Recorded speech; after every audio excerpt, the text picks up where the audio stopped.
வந்து இந்த மாவட்ட ஆட்சியர் எங்களை புறக்கணிக்கிறார். என்னுடைய வருத்தத்தை பதிவு செய்கிறேன். அடுத்து மோகன்ராஜ்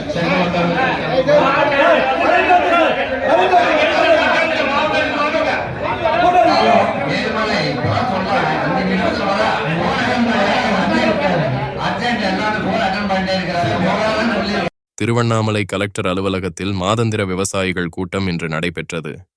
இந்த கூட்டத்தை கூடுதல் ஆட்சியர் ரிஷப் நடத்தினார். இதற்கு விவசாயிகள் எதிர்ப்பு தெரிவித்தனர்.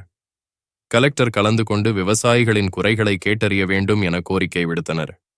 தொடர்ந்து கூடுதல் ஆட்சியர் கூட்டத்தை நடத்தவே ஒரு கட்டத்தில் கலெக்டரை காணவில்லை.